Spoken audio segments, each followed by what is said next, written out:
नमस्कार, मैं हूं साहिल जोशी। दंगल में आपका स्वागत है। आज का दंगल खाड़ी के अखाड़े में मचे महासंग्राम पर है और इस वक्त भी बड़ी खबर यह है कि इजराइल ने तेहरान पर नए सिरे से विध्वंसक हमले शुरू कर दिए हैं। थोड़ी देर पहले इजरायली डिफेंस फोर्सेस की ओर से जानकारी दी गई है कि ईरान के खिलाफ व्यापक तौर पर नए सिरे से हमले किए जा रहे हैं। तेहरान से भी एक खबर आ रही है कि एक के बाद एक धमाके सुनाई पड़ रहे हैं। 2 दिन पहले जब इजरायल और अमेरिका की तरफ से ईरान पर हमले शुरू किए गए थे, तब उनके निशाने पर सबसे ज्यादा तेहरान ईरान की राजधानी थी और इसी के चलते तेहरान पर अब नए सिरे से हमले भी शुरू किए जा रहे हैं। तेहरान में एक के बाद एक कई धमाके सुनाई दे रहे हैं। युद्ध के मैदान से एक और बड़ी खबर इस वक्त आ रही है। कुवैत में अमेरिकी F-15 फाइटर मार गिराए जाने को लेकर अमेरिका के सेंट्रल कमांड की ओर से बयान जारी किया गया है।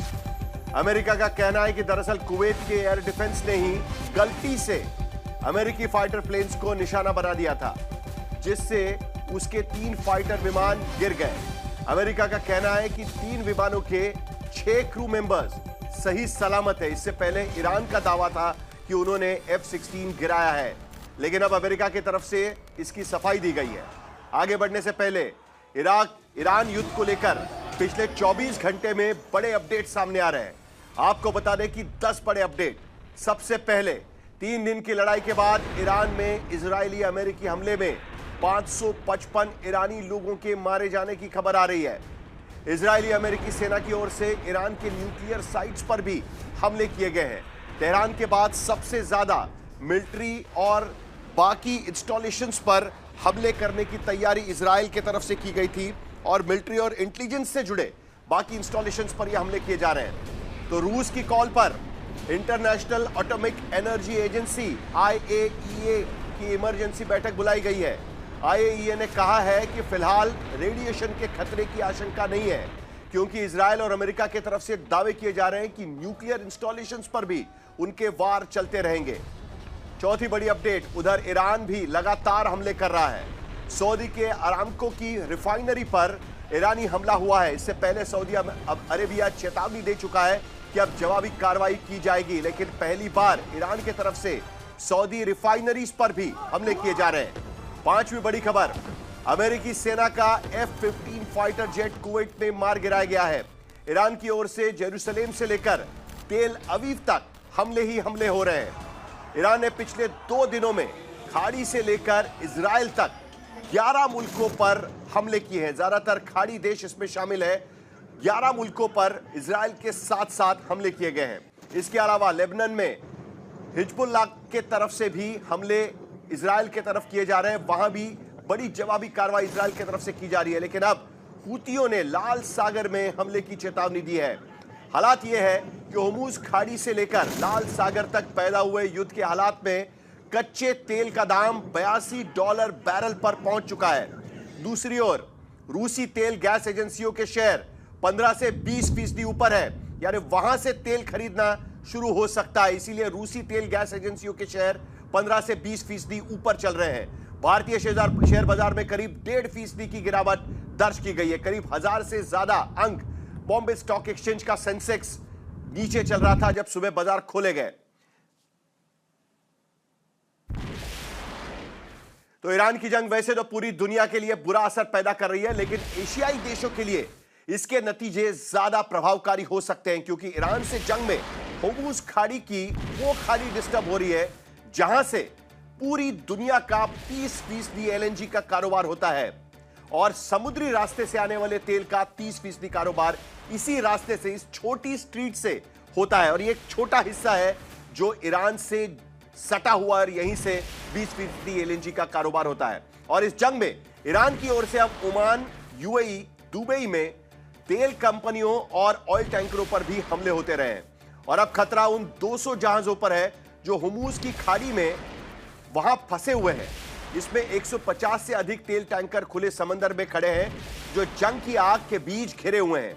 170 दूसरे कंटेनर जहाज भी है जो अन्य सामान लेकर समंदर में फंसे हुए हैं। और यह होर्मुज की खाड़ी कितनी अहम है कि यहां से रोज होने वाले तेल कारोबार पर एक दिन का भी असर पड़ता है। तो एशियाई देशों में, खास करके भारत से लेकर तमाम एशियाई देशों के लाखों बैरल तेल की खेप फंस जाती है।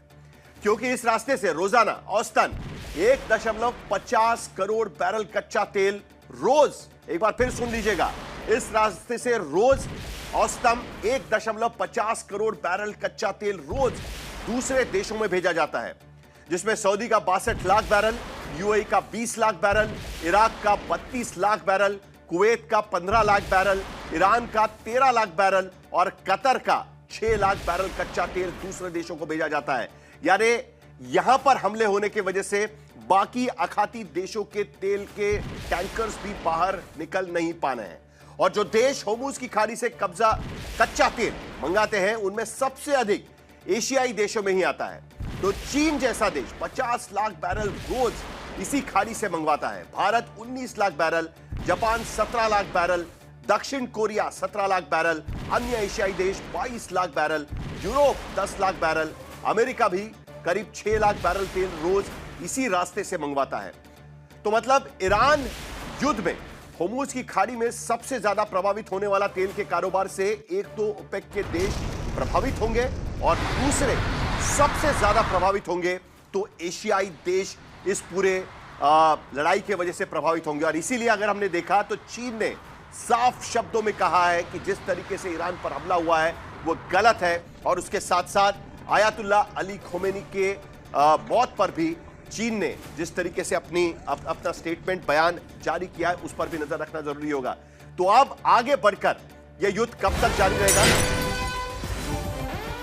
और इस बीच और एक बड़ी खबर इस वक्त हमारे पास आ रही है। डोनाल्ड ट्रंप इजराइल में ईरान के हमले का एक नया वीडियो इस वक्त हमारे सामने आ रहा है।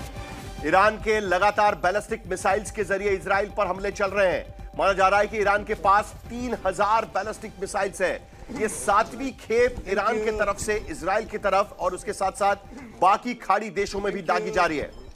यह नया वीडियो जिससे इजराइल में जो तबाही मची है वो भी हम देख सकते हैं कि इजराइल में ईरान के हमले का नया वीडियो। और उसके साथ साथ यूएस के फाइटर जेट को लेकर भी खबर हमने पहले ही बता दी है कि कुवैत ने गलती से विमान मार गिराया, यह भी अमेरिका की तरफ से साफ कर दिया गया है। तो आगे बढ़ते हैं कि किस तरीके से आखिरकार अब यह लड़ाई कहां तक जाएगी, भारत का रुख इस लड़ाई को लेकर क्या होगा और सबसे बड़ी बात जो भारतीय फंसे हुए हैं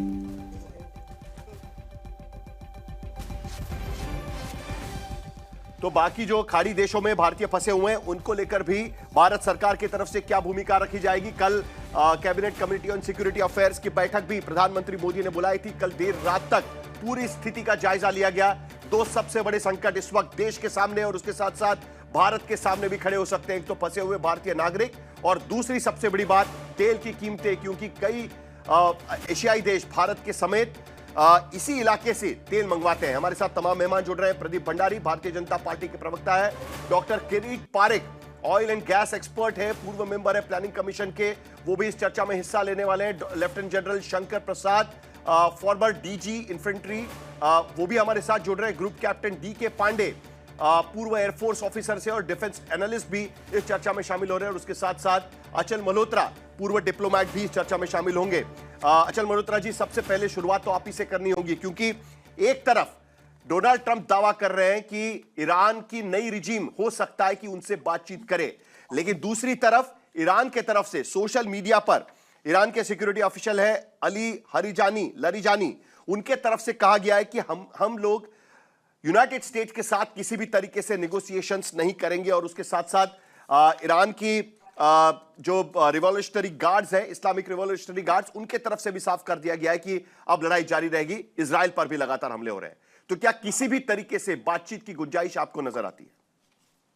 साहिल, जहां आपने लारीजानी का जिक्र किया, लारीजानी जो है वो काफी हार्डलाइनर है, आयतुल्लाह khomeini के काफी चहेते उनके साथी थे। और मुझे लगता है कि उन्होंने जो ये कहा कि अब बातचीत की कोई गुंजाइश नहीं है, तो उसके पीछे दो चीजें हैं।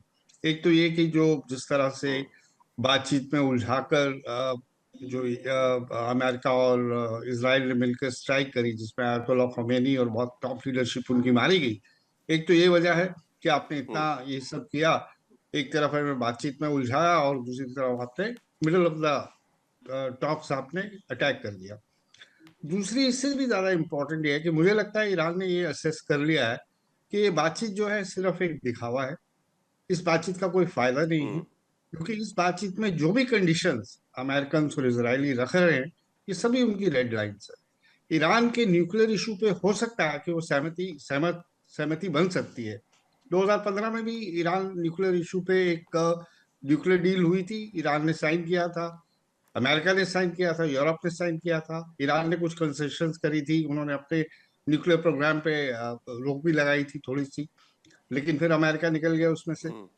तो लेकिन उसके बाद ये बैलिस्टिक मिसाइल्स के ऊपर भी वो लगाना, फिर देश में रिजीम चेंज की जो प्रोवोकेशन करना, और जो इनके यहाँ पीसफुल डिमॉन्स्ट्रेशन हो रही थी उसमें भी रिपोर्ट से कहती है कि काफी इन्फिल्ट्रेशन की गई थी इनके इजरायली एजेंट्स की मदद से। तो इन सब चीजों को देखते हुए उन्होंने ये असेस किया है कि इस बातचीत का कोई भी जो है अल्टीमेटली इसका कोई फायदा नहीं है, इसमें कुछ निकल के आएगा नहीं, क्योंकि जिस तरह की उनकी डिमांड्स हैं कि आप न्यूक्लियर प्रोग्राम भी छोड़ दीजिए, बैलिस्टिक मिसाइल प्रोग्राम भी छोड़ दीजिए, अपनी सरकार बदल दीजिए, आप एक थियोक्रेटिक जो आपकी है ऑटोक्रेटिक थियोक्रेसी उसे हटा दीजिए, आप अपने जो हिजबुल्ला और ट्रिपल एच है, हमास, हिजबुल्ला और हुतीस, उन्हें सपोर्ट करना बंद कर दीजिए। तो इन सब चीजों के चलते हुए ईरान इस नतीजे पे पहुंचा, और मुझे लगता है उनका ठीक आंकलन है कि कोई फायदा नहीं है इनसे बात करने का। तो जो लारीजानी कह रहे हैं आप उसे इस कॉन्टेक्स्ट में देखिए। नहीं, लेकिन क्या हम ये मान सकते हैं, क्योंकि अभी तो अस्थाई नेतृत्व परिषद बनाई गई है ईरान के तरफ से, कोई भी स्पेसिफिक नेतृत्व का चयन अभी तक नहीं किया गया। हो सकता है कि उन्हें पता है कि जिस तरीके से हिजबुल्लाह के साथ हुआ था, उनके नेता मारे गए, उसके बाद नए नेता का चयन किया गया और उसके बाद तुरंत ही इजरायली अटैक में उनको भी मार दिया गया। कहीं ना कहीं ईरान चाहता है कि लंबी लड़ाई हो, क्या हम ये कह सकते हैं? नंबर एक। और नंबर दो, अब इजरायल और अमेरिका के सामने क्या ऑप्शंस है? क्योंकि सबसे पहले तो उनके पास कोई ऐसा विकल्प तैयार नहीं था। जब मार्को रूबियो को भी पूछा गया था, सेक्रेटरी ऑफ स्टेट को, कि आप क्या करेंगे अगर कल आयतुल्ला अली खोमेनी की मौत होती है, तो उसके बाद आप क्या करेंगे, रिजीम चेंज का आपके पास क्या प्लान है? तो ऐसा लगता नहीं है कि अमेरिका के पास इसके बारे में कोई प्लान है। एटलीस्ट उन्होंने इस तरीके से बात सबके सामने नहीं रखी है। तो ऐसे में कब तक यह लड़ाई जारी रहेगी? कुछ हजार इंस्टॉलेशंस की बात की जा रही थी कि वहां पर प्रिसीजन के साथ अटैक करने की तैयारी उनकी थी। देखिए साहिल, इसमें तो कोई दो राय नहीं कि रिजीम चेंज अमेरिका के बस में नहीं है इस समय। अगर 2 मिनट के लिए हम मान भी लेते हैं कि जो थियोक्रेट्स वहाँ जो स्पिरिचुअल लीडरशिप है, सुप्रीम काउंसिल की इंस्टीट्यूशंस है, ये सब खत्म हो जाती है, तो उस वैक्यूम में कोई ऐसी पावर मुझे दिखाई नहीं दे रही, कोई ऐसा ऑर्गेनाइजेशन दिखाई नहीं दे रहा जिसे वो आप कहें कि उसको उस वैक्यूम को फिल कर सके। ना ही अमेरिका के पास कोई एक घूम फिर के रजा पहलवी की बात आती है, वो मुझे लगता है पूरी तरह से अमेरिका में भी एक्सेप्टेबल नहीं है। इस बात को लेके अमेरिका में भी जी। कोई कंसेंसस नहीं है कि उन्हें यहाँ बिठाया जाए। और सबसे ये देखिए, ये मत भूलिए, ठीक है ईरान में थोड़ा रोष है सरकार को लेके, उनके तौर तरीकों को लेके, उनकी जो ऑटोक्रेटिक नीतियों को लेके, आर्थिक समस्याओं को लेके, और वो सड़क पे आए भी हैं कई बार। लेकिन उन्हें ये मंजूर नहीं होगा कि बाहर की कोई ताकत, खास तौर से अमेरिका, आए और वो डिसाइड करे कि ईरान को कैसे चलाया जाए। तो ये, और जी। आज की तारीख में ऐसा तो है नहीं, बांग्लादेश में तो उन्होंने पैराशूट कर दिया यूसुफ मोहम्मद को, 18 महीने रह के वो सत्यानाश करके चले गए वापस। ऐसी परिस्थितियां यहाँ नहीं है कि वो बाहर से किसी को लाएं, बिठाएं और सबको न्यूट्रलाइज करें। हाँ, अनलेस पूरी ये फोर्सेस मिलकर ग्राउंड घुस जाते हैं ईरान के अंदर, जो मुझे नहीं लेकिन लगता। इस वक्त तो बात साफ नजर आ रही है कि दुनिया के स्तर पे ईरान अलग थलग पड़ता नजर आ रहा है। सिर्फ रशिया और चीन के तरफ से उनके बारे में स्टेटमेंट दिया गया था, लेकिन अब जाकर इजरायल और यूएस के हमले के खिलाफ ईरान के विदेश मंत्री की तरफ से यूएन को चिट्ठी लिखी गई है। उन्होंने कहा है उसमें कि जवाब न देने पर, ईरान के विदेश मंत्री ने यूएन सेक्रेटरी जनरल को चिट्ठी लिखी है। यूएन सेक्रेटरी जनरल पहले ही कह चुके हैं कि इस युद्ध को विराम होना बहुत जरूरी है। इस चिट्ठी में कहा गया है कि इजरायल और यूएस ने हमला कर अपराध किया है। ईरान के विदेश मंत्री की तरफ से बात रखी गई है, और उसके साथ साथ यह भी लिखा गया है कि अगर उन्हें नहीं रोका गया तो उनकी हिम्मत आगे बढ़ती जाएगी। कुल मिलाकर अब जाकर दुनिया से मदद मांगने की कोशिश ईरान की तरफ से हो रही है क्योंकि आज की स्थिति में ईरान ने खुद होकर आसपास के अपने पड़ोसी देशों पर भी हमले किए हुए हैं, आखाती देशों पर हमले किए हुए हैं। डीके पांडे हमारे साथ जुड़े हुए हैं, डिफेंस एनालिस्ट। ईरान क्या आज की स्थिति में अकेला पड़ चुका है? और दूसरी बात जिसका जिक्र अटल जी कर रहे थे, रिजिम चेंज काफी मुश्किल नजर आता है, ये वो बार बार यहां पर कहने की कोशिश कर रहे हैं। लेकिन कुल मिलाकर अगर हम देखें तो क्या आपको लगता है कि इस वक्त अमेरिका या इजराइल इस स्थिति में है कि बूट्स ऑन द ग्राउंड लेकर आए, अपना सैन्य ईरान में लेकर जाए, तभी रिजिम चेंज को वो अंजाम दे सकते हैं, जिस तरीके से इराक में उन्होंने किया, जिस तरीके से सीरिया में किया गया, जिस तरीके से लीबिया में किया गया? क्या इस स्थिति में इस वक्त अमेरिका और इजराइल है, या बाकी आखाती देशों का खाड़ी देशों की मदद इस पर ली जाएगी? तो एक तो था जो कि वेनेजुला में जो फॉलो किया गया था, आप सीधे वहां से मदुरै को उठा लिया गया, और दूसरा है कि आप नेतृत्व को खत्म कर दें। लेकिन ये तो पहला स्टेप है। दूसरा स्टेप है कि आप अगर किसको बिठाएंगे उस कुर्सी पर, वो बहुत इंपॉर्टेंट है। और जो परिस्थितियां हैं ईरान और वेनेजुला में बहुत डिफरेंस है। वहां पर आपने पहले सब कुछ विसात सारी आपने बना ली थी और उसके बाद अटैक किया। यहाँ पर जो है इतने सारे वेरिएबल्स हैं कि आप उनको सबको कंट्रोल करना मुश्किल हो जाएगा, और जो टोटल सरफेस एरिया इन्वॉल्व है पूरे वॉरफेयर में, वो भी बहुत ज्यादा है। तो ये एक प्रकार की चुनौती। लेकिन मेरा ये आकलन है कि निश्चित रूप से अमेरिका और उसके अन्य देशों ने, अलाइज ने, ये जरूर इस पर दिमाग लगाया होगा कि अगर ऐसा होगा तो क्या होगा। क्योंकि हम कभी भी कोई मिलिट्री ऑपरेशन करते हैं तो उसमें contingencies A, B, C, D हम रखते हैं और उस हिसाब से अपनी तैयारी करते हैं। लेकिन जो वर्तमान में ग्राउंड पर जो स्थिति है, अभी ग्राउंड बूट्स ऑन ग्राउंड की स्थिति ही वो कंड्यूसिव एनवायरनमेंट है ही नहीं, पहली बात। दूसरी बात कि आप अभी क्या करेंगे, क्योंकि अब जैसे वहां पर था वेनेजुला में, आपने किसी अपने एक समर्थकों को बिठा दिया, यहाँ कोई समर्थक दिख नहीं रहा। और तीसरा जो है कि आप बाहर से कर ले जाते हैं तो क्या वहां की आवाम उसको एक्सेप्ट करेगी? क्योंकि पूरा देश जो है दो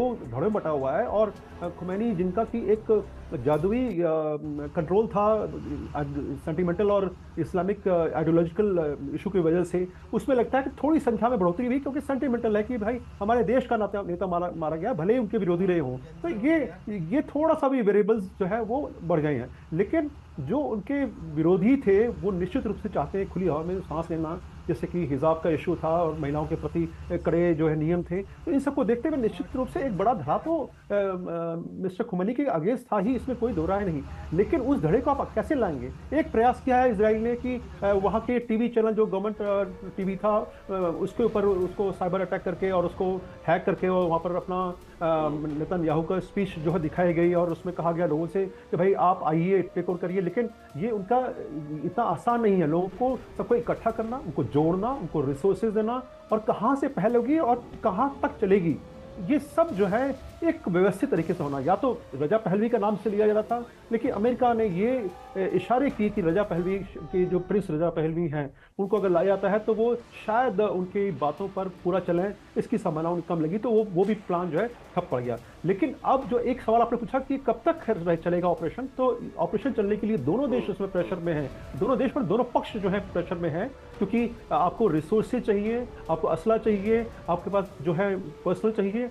दोनों तरफ डैमेज हो रहा है, इसमें कोई शक नहीं है। देखिए, अगर हम जैसे बात कर रहे थे डिप्लॉयमेंट हो रहा था, एक जरा सी स्क्रैच में लग जाती है किसी अमेरिकन प्लेटफॉर्म को या किसी उनके संयंत्र को, और या कोई एक आदमी निशाना बन जाता है, तो ये बहुत बड़ी क्षति मानी जाएगी। क्योंकि इमेज है, ईरान एक छोटा सा मुल्क है, अगर दोनों मिलिट्री पावर्स को कंपेयर करेंगे तो कोई मुकाबला नहीं। तो ऐसी दशा में अमेरिका के लिए खोने के लिए बहुत कुछ है, और ईरान के लिए खोने के लिए तो क्या है, ऑलरेडी वो संरक्षण लगा हुआ है, ज़्यादा कुछ इनके पास है नहीं। लोगों का एक जो विश्वास है वो जरूर उनके हाथ से जो निकल रहा था, लेकिन उसको कुचला गया, वो एक पहलू जरूर है कि जो उनके विरोध जाता है, लेकिन वो उनके पास है नहीं। आखिरी बात, जो अगर बातचीत अगर होती है तो कौन करेगा और क्या करेगा, क्योंकि सारे कार्ड तो आपके एक पक्ष में है। कहा जाता है कि जब नेगोशिएशन होते हैं तो दोनों पक्ष के पास कुछ कार्ड होते हैं, तो वो आपस में कुछ गिव एंड टेक करके विन विन सिचुएशन में आप फाइनली तैयार हो जाते हैं। यहाँ विन विन सिचुएशन तो एक ही तरफा है, क्योंकि 4 ऑब्जेक्टिव थे।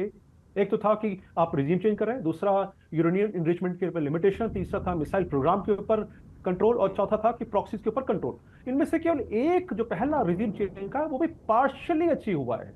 तो 3 ऑब्जेक्टिव अभी भी खड़े हैं। तो इजराइल मेरे हिसाब से तब तक नहीं हटेगा जब तक कि इसमें से 2 महत्वपूर्ण जो लेकिन आज की स्थिति में भी लेकिन अभी भी ईरान की तरफ से जवाबी हमला अभी भी चल रहा है। ईरान अभी हार मानने को तैयार नहीं है। तीसरा दिन युद्ध का हो चुका है, लेकिन अभी खबर आ रही है कि कद्र और हमाद जो बैलिस्टिक मिसाइल्स है ईरान के तरफ से वो दागे जा रहे हैं। ये 7वीं खेप हम कह सकते हैं कि ईरान की तरफ से अब तक 3,000 मिसाइल्स, बैलिस्टिक मिसाइल्स ईरान के पास होने का अनुमान जताया जा रहा था। उसमें से ये 7वीं खेप है इजराइल पर।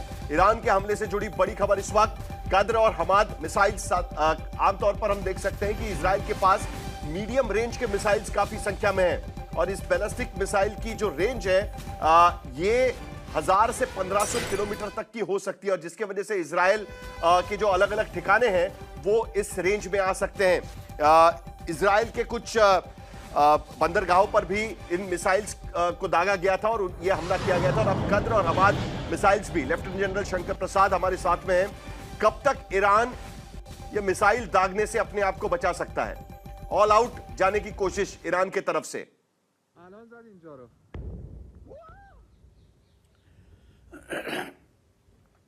जी देखिए, इस समय ईरान के पास बहुत कम विकल्प हैं। आप देखेंगे ईरान में किस तरह से बर्बादी हो गई है। आप देख रहे हैं किस तरह से उनकी जो रिजीम चेंज की बात होती है, जो लीडरशिप है उसको एलिमिनेट कर दिया गया है। उनके आईआरसी के जो सीनियर अहदेदार 40-50 उनको रद्द कर दिया गया है। पर दुख की बात यह है कि अब लड़ाई एक सेंट्रलाइज नहीं रही है। ईरान के अंदर डिसेंट्रलाइज होने की वजह से अब सब, जिसको कहते हैं अंग्रेजी में, हेडलेस चिकन हो गए हैं। सब अपने अपनी तरफ से अपने सामने जो टारगेट नजर आ रहा है उसको एंगेज कर रहे हैं। आपने देखा कि किस प्रकार से सऊदी अरेबिया में ऑयल रिफाइनरी पर अटैक हुआ।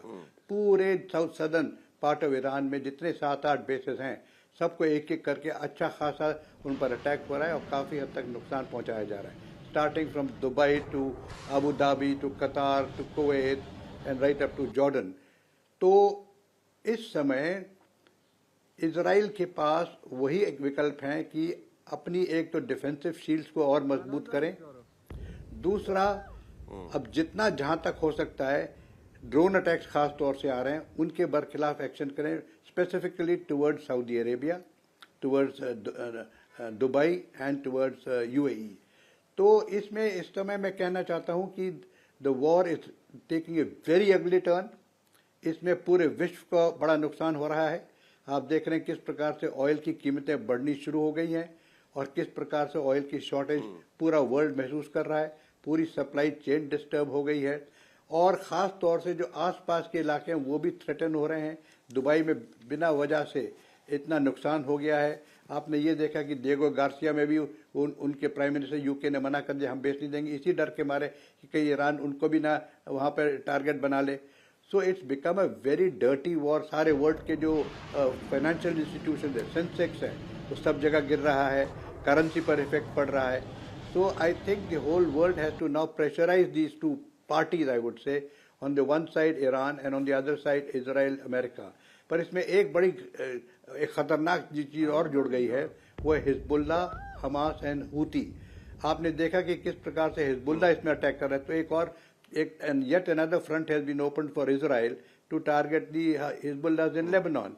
उसी प्रकार से भी आप देखेंगे 2-4 दिन पहले हमास ने भी कुछ वहां पे एक अटैक किया था, कोई धमाका हुआ था। दैट्स अनदर टारगेट और that's another front and an enemy available there. Houthi यहाँ पर बैठा है, वो अक्सर सी की तरफ मिसाइल ठोकता है। तो इन सब चीज़ को देखते हुए I think the whole global situation is much worse than what it was ever in Ukraine war. Ukraine war में इतना ज़्यादा वर्ल्ड के ऊपर इफेक्ट नहीं पड़ा था इमीडिएटली, ना आज तक पड़ रहा है जितना इस लड़ाई का ऑलरेडी हमको नजर आ रहा है। आप देखेंगे कि यूरोप के अंदर, खास तौर से यूके में, oil prices have already shot up, petrol prices must have shot up about 20%। तो इस वजह से I think some ways must be found to stop this war. जहां तक कि ऑब्जेक्टिव का सवाल है, the objective of the so called American and the Israeli forces is to retard their nuclear program. Nuclear program को retard तो नहीं हो पाया है, लेकिन ये ज़रूर मानना चाहिए कि उनके टॉप साइंटिस्ट जो हैं, टॉप न्यूक्लियर साइंटिस्ट को मार दिया गया है, जिससे कि अब मैं समझता हूँ कि उनकी जो थिंकिंग है, उनकी जो ब्रेन पावर है बिहाइंड न्यूक्लियर कैपेबिलिटी, वो काफ़ी हद तक डिमिनिश हो गई है। ख़ास तौर से जिस तरह से वो चाहते हैं कि वो डिस्ट्रॉय हो जाए, तो वो डिस्ट्रॉय होना मुश्किल है, लेकिन उनके साइंटिस्ट का डिस्ट्रक्शन होने की वजह से there are better chances of negotiations as far as the nuclear capability is concern. America का मानना यह है कि nuclear facility should not be weaponized, it should only be use for peaceful purposes. तो पीसफुल पर्पसेस करने को तैयार हो जाते हैं तो शायद एक तरफ से रुक सकता है। दूसरी बात और सबसे ज़रूरी बात जो इस पूरे माहौल में है वो है अयतुल्ला खमीनी की डेथ। इसमें ये प्लान करना बहुत ज़रूरी था कि उसको तो मार देंगे, हायरार्की को मार देंगे, लेकिन क्या इसको this is yet another element of the whole planning. एक तो प्लानिंग थी हायरार्की और उसको मार देना, दूसरा इसकी प्लानिंग क्या है कि रिजीम चेंज किस तरह होगा। आपने इतने इंटेलिजेंस एजेंसीज में बैठा रखी है, मोसाद है, CIA है, और हर जगह पेनिट्रेट कर रखा है। लेकिन उन्होंने रेजिम चेंज की कोई इसका प्लानिंग नजर assessment नहीं किया आती है, जिसका कि अगर जिक्र मैंने इससे पहले हिटलर किया जी- था जब वही तो सेक्रेटरी मैं ऑफ कह रहा हूं, स्टेट मार्को वही तो- रूबियो को पूछा वही तो गया मैं था कह कि रहा रेजिम हूं चेंज की आपके कि- पास क्या प्लानिंग है, तो उनके पास कोई ठीक जवाब नहीं था उस बात का। वही तो मैं कह रहा हूं कि इस वॉर का एक एलिमेंट, सबसे बड़ा एलिमेंट ये था कि रिजीम चेंज का प्रोसीजर क्या होगा, कौन होगा, कहां से होगा, कैसे होगा। हायरार्की तो मार दिया आपने, वन पार्ट आपने उनको और नष्ट कर दिया, उनके मिसाइल्स और उनकी और all military capabilities. So there are 3 और 4 different elements of this war, और सबसे बड़ा एलिमेंट है रिजीम चेंज में। तो हु विल टेक ओवर? मैं समझता हूं कि इमीडिएटली तो जो क्लर्जी है वही चलाएगी, लेकिन उसके बाद there is a large population which is anti-present government and they want to take over. So उसके लिए क्या प्लानिंग है, उसके लिए क्या इनकी मुसाद अंदर घुस के उसकी तैयारी कर रहा है, क्या उसकी तैयारी हो रही है CIA की तरफ से? Is there any candidate? The candidate that who seems to be coming up is पिछले 15 साल में the Shah of Iran. कोशिश तो हो उसकी चुकी क्या है possibility ईरान है? के भीतर जी। तमाम अलग अलग आंदोलनों के जरिए कि रिजीम चेंज किया जाए, 2009, 2019 और 2023, लेकिन तीनों बार अमेरिका नाकाम रहा है।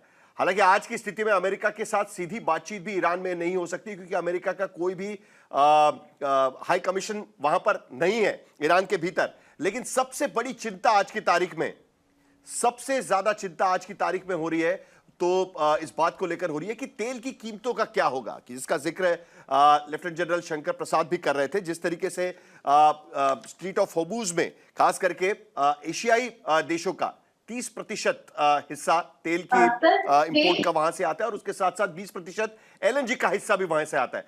इस बात को लेकर डॉक्टर किरीट पारिक, क्या कोई दूसरा जरिया, अगर ये युद्ध और 10 दिन चलता है और कुछ दिन चलता है, तो उसका कितना असर तेल की कीमतों पर पड़ सकता है? भाई सुनिए मेरी बात, ये है कि एक युद्ध लंबा समय चलने वाला ऐसा लगता है आजकल।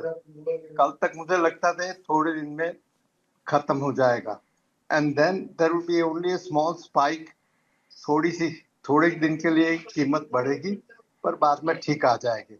और यहाँ पर 10-15 दिन चलता है तो हमारे पास शायद स्टॉक है इसका, और इसकी असर बहुत ज्यादा नहीं होगी हिंदुस्तान पर। बट अगर जो उन्होंने युद्ध को इतना ज्यादा बढ़ा दिया है तो क्या होगा कहना बहुत मुश्किल है। बट सर्टनली कि तेल की कीमत तो बढ़ने वाली है और शॉर्टेज भी बढ़ेगी तेल की, और इसके लिए हम क्या कर सकते हैं वही हमारा ध्येय होना चाहिए, और वही अंजाम हमको करना है, इसका इंतजाम करना है। तो मैं तो मानता हूं कि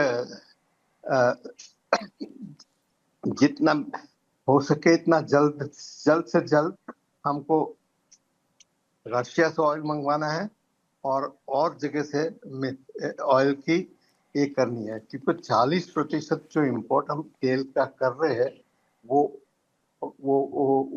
हॉर्मुज इससे आ रहे हैं, तो इसके तो ये सब डिस्टर्ब हो गया है। तो हमको तो ऑयल रशिया से लगाना है, और जहां तक और दूसरे देश में मिले, दूसरे से लंबी सफर करे फिर भी मिले, वो करने के तो अलग ऑप्शंस, कुल मिलाकर डॉक्टर पारिक ये कहने की कोशिश कर रहे हैं कि अलग ऑप्शंस हमें ढूंढने पड़ेंगे। और यही सवाल मुझे प्रदीप भंडारी से भी पूछना होगा कि बड़ी मुश्किल से रशिया से हमने ऑयल लेना कम कर दिया था, और आज एक बार फिर शायद रशिया के सामने जाना पड़ सकता है। उनके पास मैं चलूंगा, लेकिन उससे पहले एक जरूरी बात करना बहुत जरूरी है। और मेरे साथ में प्रणय उपाध्याय मेरे सहयोगी इस वक्त जुड़ रहे हैं। घूम फिराकर बात यहां पर आती है कि इस लड़ाई का उद्देश्य क्या है, आखिरकार अमेरिका और इजराइल इससे क्या हासिल करना चाहते हैं? ये बात सभी लोग समझते हैं कि ईरान की न्यूक्लियर कैपेसिटी पर उनको हमला करना है, कैपेबिलिटी पर उनको हमला करना है, और इसीलिए साइंटिस्ट मारे जा रहे हैं, इसीलिए ईरान के जो मिलिट्री के लीडर्स हैं उनको मारा जा रहा है, और आयतुल्लाह अली खोमेनी को भी इसी की वजह से मारा गया। लेकिन अब क्या होगा, इसके आगे क्या करेंगे? 1000 से ज्यादा इंस्टॉलेशंस पर अटैक अब तक हो चुके हैं, लेकिन फिर भी रिजीम चेंज यहां पर होना बड़ा मुश्किल रहेगा। प्रणय, साहिल, आपके सवाल का मैं जवाब दूं उससे पहले ये जरूर कह दूं मैं आपको कि रिजीम चेंज तो केवल एक बहाना है, कहीं और निशाना है। लेकिन इस सवाल से पहले मैं एक पॉइंट बता देता हूं यहां पर कि तेल को लेकर चूंकि इतनी चर्चा हो रही है, भारत ने बीते कुछ सालों के दौरान अपना स्ट्रेटेजिक ऑयल रिजर्व डेवलप किया है, जिसमें करीब करीब 74 दिनों का जो तेल भंडार है वो भारत के पास मौजूद है। और वो हमने इस सिनेरियो के हिसाब से रखा है कि अगर भारत के पूर्व और पश्चिम दोनों जगह से ऑयल सप्लाई बंद हो जाती है तो भी देश की ऑयल सप्लाई या ऑयल जरूरतें जो हैं, तेल की जो जरूरतें हैं, उन्हें 74 दिन तक पूरा किया जा सके। इंटरनेशनल जो एनर्जी एजेंसी है उसके अनुसार करीब 90 दिन का आपके पास ऑयल रिजर्व होना चाहिए ओईसीडी कंट्रीज के लिए। खैर, तो ये सरकार की तरफ से आधिकारिक पोजीशन है कि तेल का भंडार हमारे पास कितना है, लेकिन अभी भी भारत के पास तेल के लिए नाइजीरिया से लेकर जो और दूसरे रूट्स हैं वो अवेलेबल हैं, वहां से तेल आ रहा है और घरेलू उत्पादन भी है। खैर, तेल की बात के बाद आते हैं कि आखिर डोनाल्ड ट्रंप और इजराइल करना क्या चाहते हैं। तो फिर रशिया से नहीं लेना पड़ेगा कुल मिलाकर? प्रणय, आप ये कहने की कोशिश कर रहे हैं? देखिए, भारत के पास बहुत सारे विकल्प हैं। भारत ने अपनी जो ऑयल बास्केट है उसको बहुत डाइवर्सिफाई कर रखा है, और तमाम जो सिनेरियोज हैं कि अगर एक जगह से सप्लाई बंद होती है तो दूसरी जगह से, दूसरी से हो तो तीसरी जगह से, हम बैकअप प्लान पे बात कर रहे हैं। आज भी कनाडा के प्रधानमंत्री के साथ जब प्रधानमंत्री मोदी की चर्चा हुई तो इसमें एनर्जी ट्रेड और एनर्जी सप्लाई सबसे बड़ा मुद्दा था जिसको लेकर चर्चा हुई, जिसमें कनाडा जो है वो भी भारत को तेल निर्यात करने के लिए तैयार है, और इनफैक्ट वो पूरा ऑफर लेकर आए हैं यहां पर। लेकिन तेल से आगे जो सवाल, आपका मूल सवाल था कि आखिर रिजीम चेंज, क्या रिजीम चेंज ही वाकई में बहाना है? यहां पे लगता है कि ये ग्रेट गेम है। ग्रेट गेम इसलिए है क्योंकि ईरान के बहाने जो है चीन की जो ऑयल सप्लाई है वो रोकना है, क्योंकि अगर आप देखें तो बीते 3 महीनों के दौरान वेनेजुएला से लेकर ईरान तक अगर ऑयल पॉइंट चोक होते हैं तो चीन के लिए ऑयल सप्लाई मुश्किल होती है। ईरान का 80% तेल चीन खरीद रहा है। दूसरा, बीआरआई के मुकाबले अगर आईमैक के कॉरिडोर पर काम करना है तो भी ईरान एक महत्वपूर्ण कड़ी है। साथ ही जो आईमैक को लेकर या मिडिल ईस्ट के अंदर या पश्चिम एशिया के अंदर एक नया वर्ल्ड ऑर्डर लिखने की कोशिश डोनाल्ड ट्रंप कर रहे हैं, उस लिहाज से भी महत्वपूर्ण है। और तीसरा सबसे महत्वपूर्ण पॉइंट ये कि अक्टूबर के अंदर इजराइल में चुनाव है और अक्टूबर नवंबर में ही अमेरिका के अंदर मिड टर्म इलेक्शन है। इन दोनों ही जगह पर बेंजामिन नेतन्याहू हो या डोनाल्ड ट्रंप हो, वो ईरान की जीत के साथ जाना चाहते थे। अब चाहते थे, वो हो पाएगा या नहीं हो पाएगा ये मैदान जंग तय करेगा, क्योंकि जबरदस्त आग लगी है, बहुत सारी चीजें ऐसी लेकिन हैं प्रणय, फिर भी सवाल बाकी रहता है, जीत किस चीज को माना जाएगा? क्योंकि जीत किस चीज को माना जाएगा, किस चीज को आप जीत मानेंगे? ईरान इराक के भीतर जब वो गए थे तब इस बात को जीत मानकर चल रहे थे कि सद्दाम हुसैन की गिरफ्तारी होगी, उनके खिलाफ बाकायदा मुकदमा चलाया जाएगा और उनको फांसी पर लटकाया जाएगा। लीबिया में भी उसी तरीके से जीत का दावा किया गया था कि हम वहां पर गद्दाफी को हटाएंगे, रिजीम चेंज वहां पर किया जाएगा। लेकिन ईरान की जो पूरी लड़ाई है वो टेढ़ी खीर साबित हो सकती है इस पूरे मामले को लेकर। बिल्कुल तो जीत किसको माना जाएगा? बिल्कुल ठीक इन कहा दोनों के आपने, नजरिए, क्योंकि अयातुल्लाह अली खमनेई को हटा देने से ईरान के अंदर रिजीम नहीं गिर जाती। ईरान का जो सरकार का या सत्ता का ढांचा है वो बड़ा कॉम्प्लेक्स ढांचा है, जिसके अंदर IRGC है, बसीज है, इसके अलावा पूरी जो क्लैरिजी है यानी जो इमामों की जो पूरी श्रृंखला है वो वहां पर मौजूद है। इसलिए रिजीम को इस तरह से हटाना संभव नहीं है। लेकिन अल्टरनेटिव मॉडल्स पे बात हो रही है।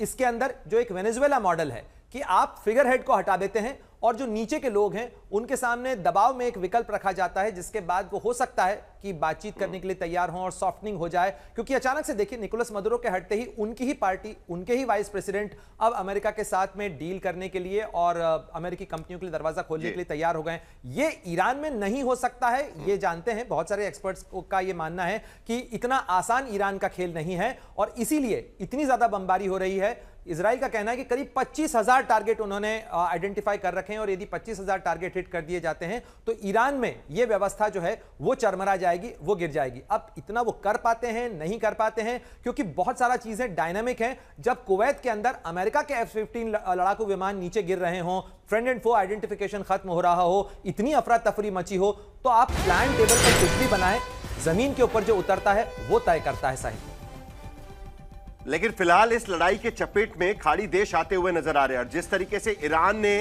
बाकी खाड़ी देशों पर हमले किए हैं, फिर वो UAE हो, सऊदी हो, कुवैत हो या बाकी देशों पर कतर, इस बीच खबर यह भी आ रही है कि मिडिल ईस्ट में जंग जारी है, और इस बीच पुतिन ने रशियाई राष्ट्रपति पुतिन ने यूएई के राष्ट्रपति से फोन पर बातचीत की है।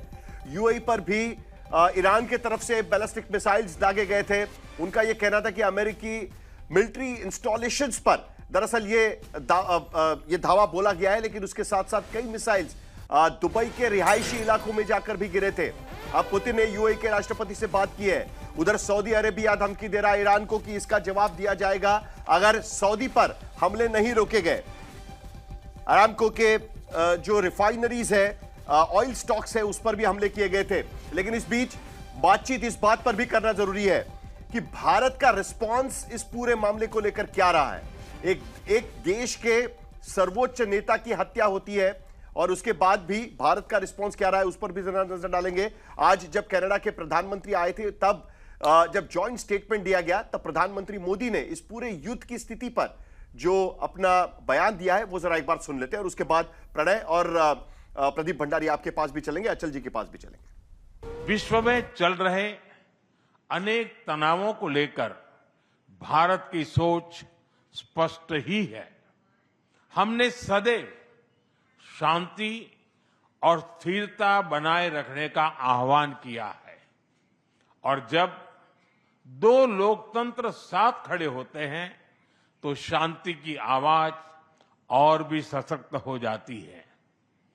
पश्चिम एशिया की वर्तमान स्थिति हमारे लिए गहरी चिंता का विषय है। भारत डायलॉग और डिप्लोमेसी के माध्यम से सभी विवादों का समाधान का समर्थन करता है। इस क्षेत्र में मौजूद सभी भारतीय नागरिकों की सुरक्षा के लिए हम सभी देशों के साथ मिलकर काम करते रहेंगे। तो सरकार के सामने प्रदीप भंडारी बड़ी चुनौती है। एक तरफ ईरान जैसा दोस्त, ईरान भी अपने आप को भारत का दोस्त कहता है। भारत ने वहां पर काफी इन्वेस्टमेंट्स भी किए थे और उनका पोर्ट बनाने के लिए भी भारत का इन्वेस्टमेंट, खुद प्रधानमंत्री इस पर बातचीत कर चुके थे। और दूसरी तरफ इजराइल, जो डिफेंस टेक्नोलॉजी के लिए, डिफेंस इक्विपमेंट्स के लिए भारत जिस पर निर्भर रहता है, पूरे मिशन सुदर्शन के लिए हम इजराइल से बातचीत लगातार कर रहे हैं। ऐसे में भारत की स्थिति काफी मुश्किल। लेकिन दूसरी तरफ जब ईरान के सर्वोच्च नेता की हत्या होती है, इस पूरे जिस तरीके से हमला हुआ उसमें भारत की तरफ से अब तक इसका कोई स्टेटमेंट नहीं। कई भारतीय भी वहां पर फंसे हुए हैं भारत सरकार की भूमिका को लेकर। प्रदीप भंडारी। साहिल जी, देखिए, प्रधानमंत्री नरेंद्र मोदी जी ने स्पष्ट कर दिया है कि जो अभी वेस्ट एशिया की सिचुएशन है वो इस वक्त चिंताजनक है और भारत इस इवॉल्विंग सिचुएशन पे नजर बनाए रखा है और जो भी भारतीय निवासी ईरान या कोई भी कॉन्फ्लिक्टेड जोन के अंदर है उनके साथ हमारी कमीशन टच में है और रिक्वायर्ड एडवाइजरी दाखिल कर रही है।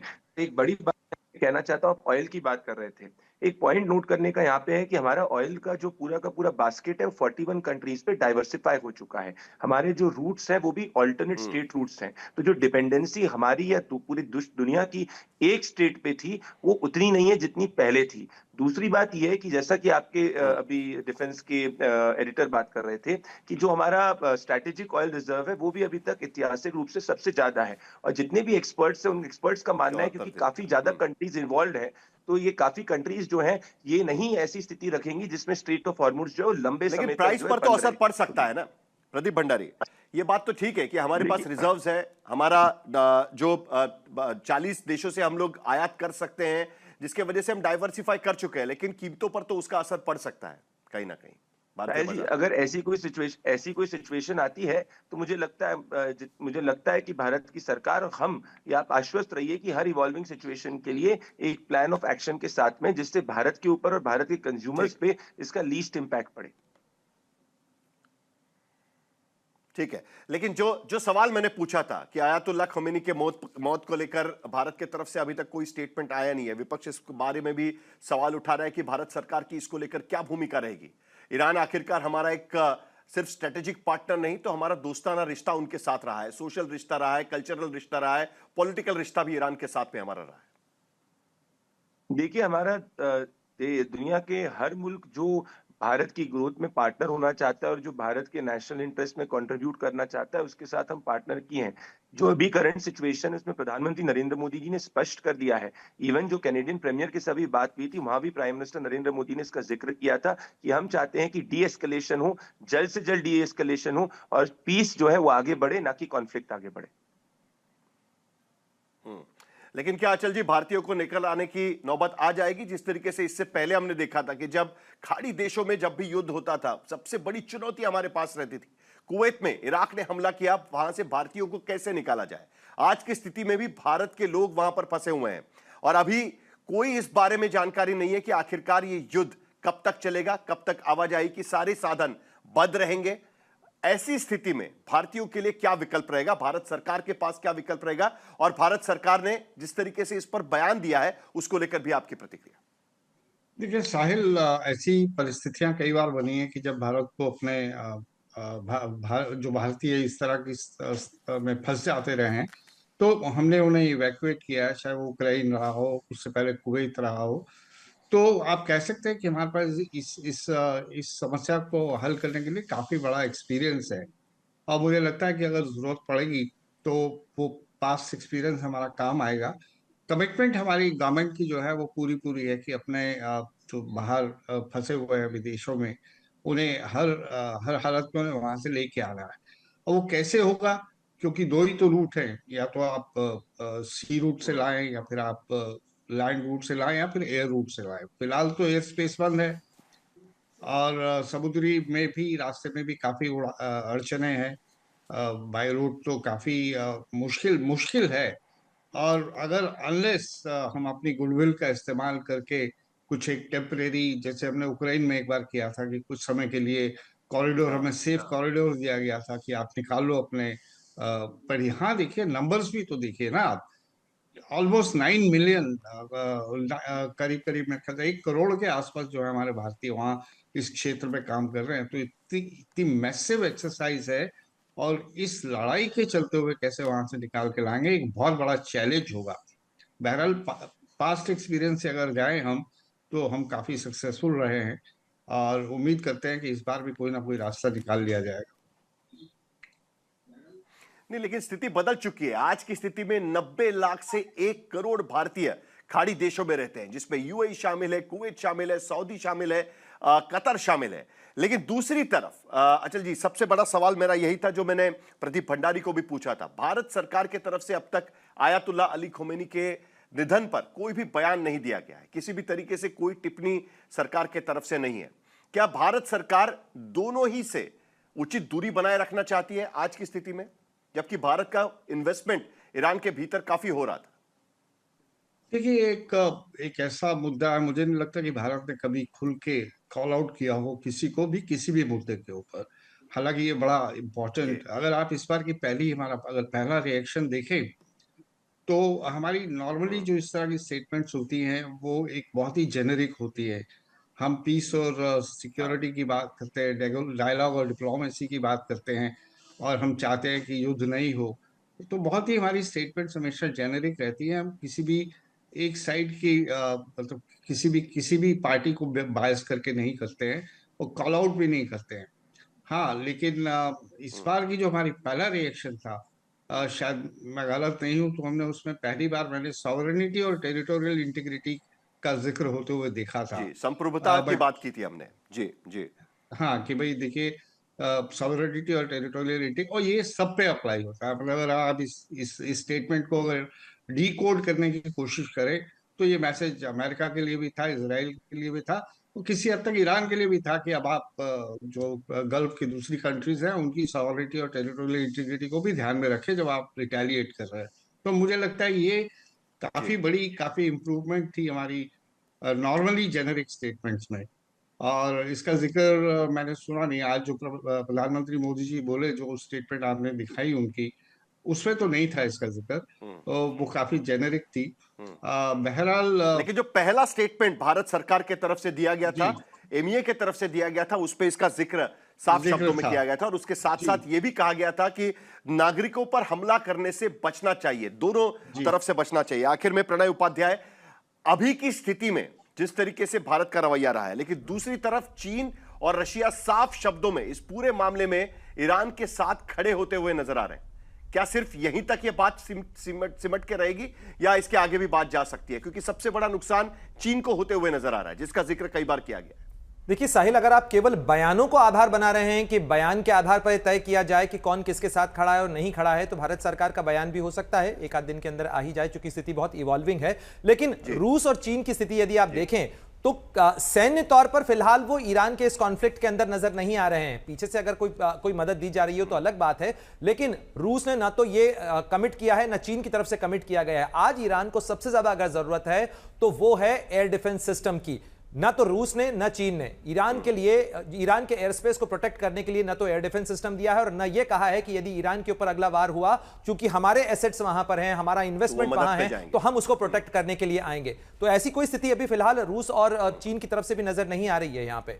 तो इसलिए अभी ये देखना होगा। तो आज की स्थिति में ईरान कम से कम अलग थलग पड़ता हुआ साफ नजर आ रहा है, लेकिन दूसरी तरफ दुनिया की तरफ से कोशिश चल रही है कि बातचीत से इसका हल निकल सकता है क्या। लेकिन तीसरी तरफ अमेरिकी राष्ट्रपति बार बार यह कह रहे हैं कि 4 से 5 हफ्ते तक ईरान का युद्ध चल सकता है। लेकिन सबसे बड़ा खामियाजा भारत समेत एशियाई देशों को उठाना पड़ सकता है, क्योंकि खाड़ी देशों में फंसे भारतीय भी है और दूसरे उसके साथ साथ तेल की कीमतों पर भी उसका क्या असर पड़ेगा, इस पर भी नजर बनाए रखेंगे। हमारी ये लगातार कवरेज इसी तरीके से जारी रहेगी।